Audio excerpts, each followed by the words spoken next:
Bueno, señores, está con nosotros el director de la carrera de Economía de INTEC, Richard Medina Gómez, a propósito de bastante joven, la posibilidad de una reforma fiscal.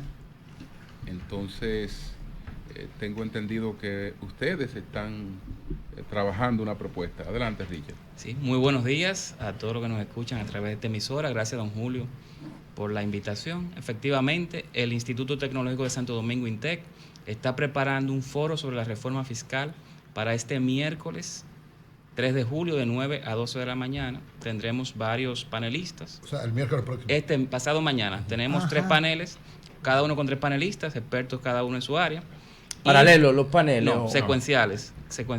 El primero hablará sobre la necesidad de si realmente se necesita una reforma fiscal en estos momentos. ¿Quiénes estarán ahí?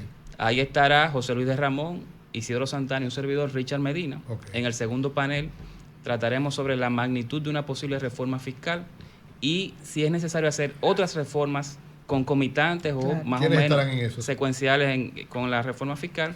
Ahí estarán el profesor Rolando Guzmán, profesor nuestro. Rector rector de INTEC y profesor de INTEC. Estará Germania Montaz y Roberto de Prader. En el tema de la magnitud. Magnitud y otras reformas que pueden considerarse, como el sector eléctrico, seguridad social y mercado de trabajo. Y el último panel, que es más o menos a las 11:30 de la mañana, será sobre la economía política de la reforma, es decir, cuál debe ser el timing de la reforma, cómo debe introducirse la reforma, qué tipo de negociación se deben hacer con otros sectores y también cuál debe ser algún mecanismo para compensar a la población que pueda haberse afectado. ¿Quiénes estarán ahí? Ahí estará Pabeliz, el ministro de Economía, Planificación y Desarrollo, estará Magdalena Lizardo, que es también profesora del INTEC, y Guarocuya Félix. Sí. Muy bueno. Y tú puedes compartirnos un poco de tu visión. Exacto. ¿Por qué la reforma? ¿Qué es lo que tú vas a tratar? Bueno, el primer panel, como dije, donde yo estaré participando es si es necesaria la reforma.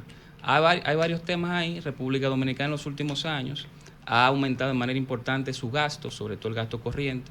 Y dentro del gasto corriente lo que es la factura de intereses. Somos los países que ahora mismo estamos pagando más intereses de nuestra deuda en proporción a nuestros ingresos. Y eso nunca es positivo.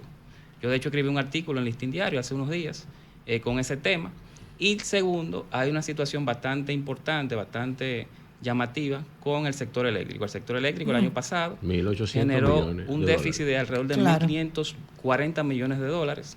Sí. Ese déficit, si no se hubiese aumentado la tarifa eléctrica en 2021-2022 y si no se hubiese reducido la inversión de capital en las empresas de distribución eléctrica, pues hubiese sido mucho más alto. Yo le calculo alrededor de 700 millones de dólares más. Entonces, si tenemos esos dos elementos, que son elementos de gasto, pero son muy rígidos, pues podría justificarse una reforma fiscal. Ahora bien, mi tesis es que si yo fuera un empresario, si fuera miembro de una asociación empresarial, miembro de alguna organización social, pues yo le pediría al gobierno que antes de discutir reforma, tuviéramos al menos un plan creíble para que en los próximos 3, 4, 5 años, al menos el déficit eléctrico se reduzca a la mitad.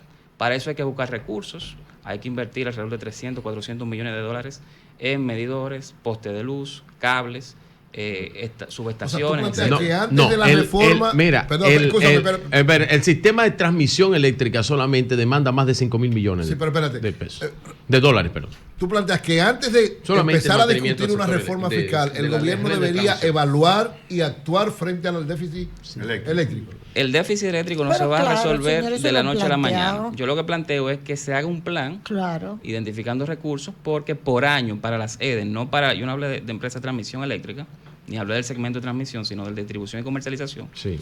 Debe haber una inversión bastante fuerte, 300, 400 millones de dólares. Actualmente están alrededor de 100, 150 millones de dólares.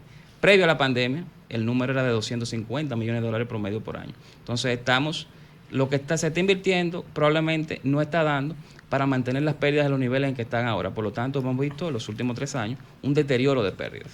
Bueno, sería un escenario, digamos, el apropiado, que es una discusión previa, lo más amplia posible. Sin embargo, tú sabes que hay urgencias. Hay urgencias. El presidente habla de que queremos alcanzar el nivel de inversión, cosa que no es posible por ahora, pero por lo menos que las calificadoras de riesgo no bajen nuestra puntuación, que eso sí es posible si no hay una una reforma. Entonces, frente a esa urgencia, ¿tú crees que habría tiempo para agotar una agenda larga de discusiones? Bueno, ya eso sería el análisis de la economía política de la reforma. Pienso que sería sano conversar con diferentes sectores, no que sea algo que enviado, un anteproyecto de ley enviado al Congreso y que ahí, bueno, vaya la discusión. Obviamente, en este caso, República Dominicana es de los países que menos recauda impuestos en proporción a su economía de América Latina, a pesar de que tenemos tasas de impuestos iguales o superiores al promedio en América Latina. Eso es una dualidad que se explica, entre otras cosas, ¿cuál es la tasa por exenciones? ¿A cuál tipo de impuesto tú te refieres cuando dices que tenemos tasas por encima y promedio? El IVA. El ITEVIS. El ITEVIS, lo que es aquí el ITEVIS, está en 18%. Que hay que cambiarle el nombre y hay que ponerle IVA.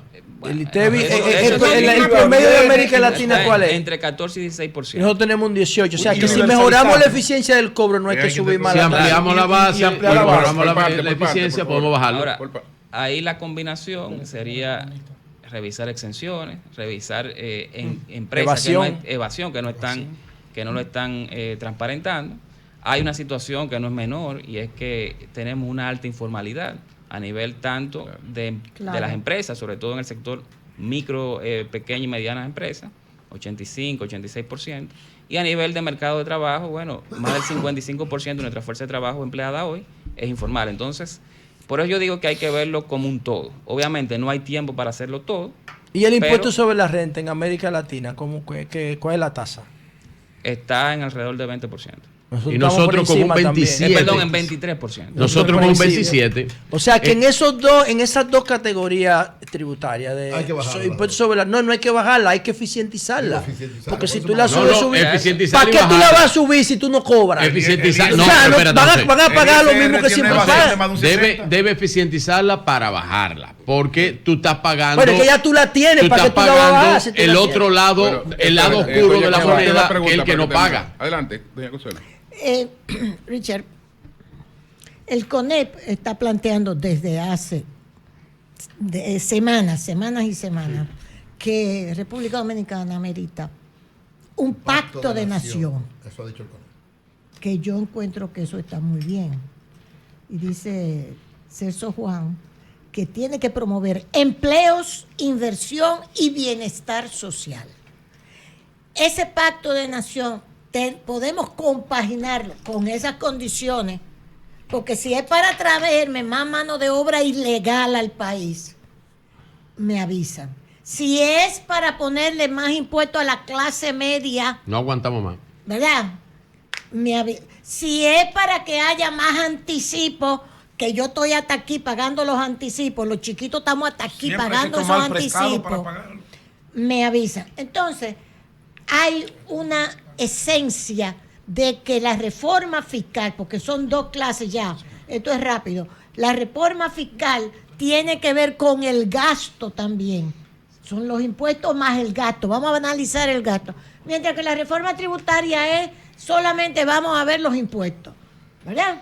Perfecto. Entonces, ¿es posible llegar a hacer la reforma fiscal con esas condiciones que ayuden al desarrollo del país, al bienestar también de los dominicanos? Ahí habría que ver cuál país queremos. Nosotros tenemos una estrategia nacional de desarrollo hacia 2030. Vi que el presidente nombró una comisión para trabajar el RD 2036. Sí. Entonces, dentro de qué queremos, ahí está varias preguntas, como cuál queremos que sea el crecimiento del Producto Interno Bruto en los próximos años. Sí. Y detrás de eso está cuál queremos que sea la inversión pública y cuál queremos que sea la inversión en educación focalizada, en aspectos que mejoren realmente las capacidades competitivas de los dominicanos y dominicanas. Sí. Por otro lado, hay que ver cuál es el nivel de deuda y de pago de intereses que queremos. Si estamos conformes con el nivel de deuda que tenemos ahora o lo queremos subir, pues podemos tolerar un déficit mayor. Ahora bien, si queremos ir reduciendo ese déficit, el nivel de deuda en el futuro y el pago de intereses de la deuda, pues entonces habría que hacer algún ajuste, ya sea subiendo impuestos o bajando gastos.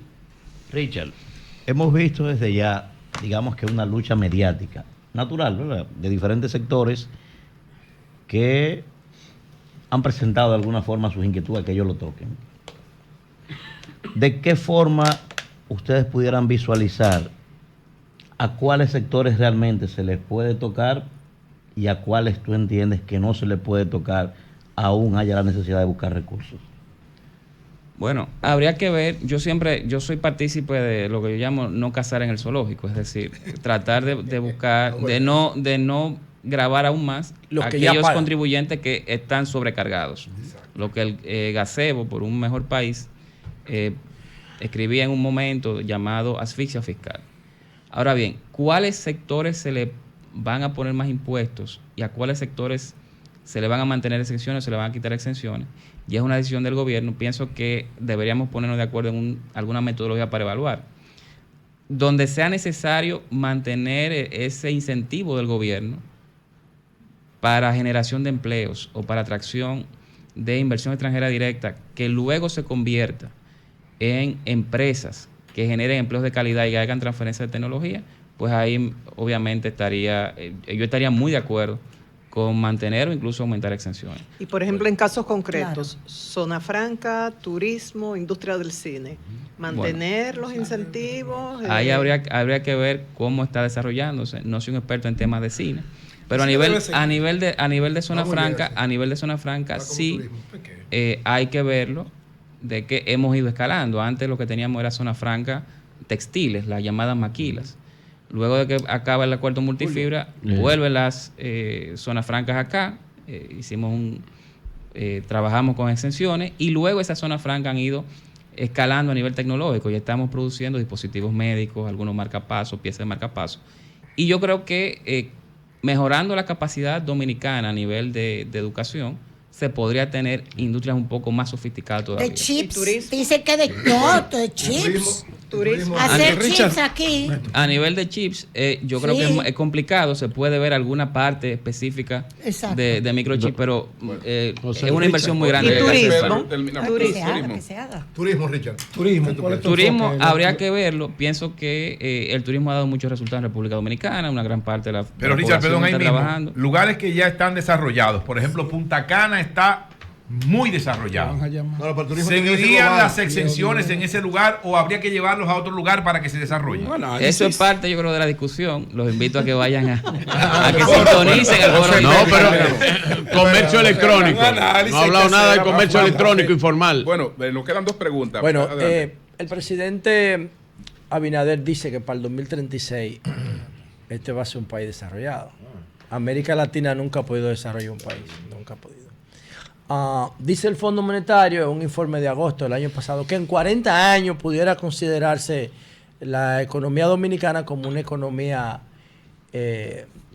desarrollada. La economía, no la sociedad, son cosas distintas. Son dos cosas. Pero el presidente Abinader cree que lo puede hacer para el cree que se puede porque él no llega más del 2028. Para el 2036 si se sigue una agenda que le está planteando. Y tenemos el problema, el hándicap de la informalidad que bordea el 60%. ¿Tú crees, ustedes los economistas proyectando el futuro dominicano y proyectando lo que ha crecido del 90 para acá, cuando el mundo se abrió, ¿tú crees que sea posible lograr el desarrollo de nuestra economía al 2036 o tú crees que, como dice el fondo, hay que esperar 4 décadas? Bueno, habría que ver qué nosotros pensamos, a qué le llamamos desarrollo o economía desarrollada. Es un plan ambicioso, sin lugar a dudas, hacerlo en 12 años.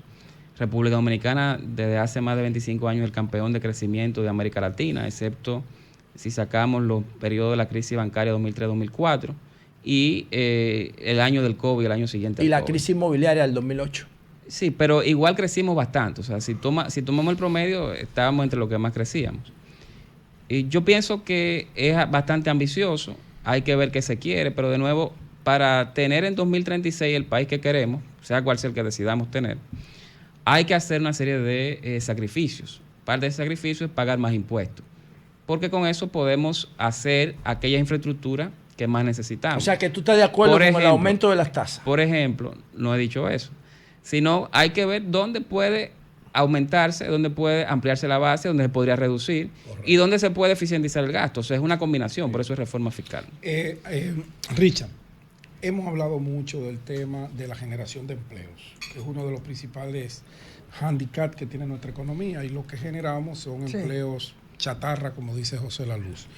El primer empleo sigue siendo un obstáculo para cientos, miles de jóvenes que se gradúan en las universidades y nos vemos como una luz o un interés específico de ver cómo vamos a garantizar que la inexperiencia de esos jóvenes no la paguen los empresarios, sino que el Estado tenga algún mecanismo de compensación.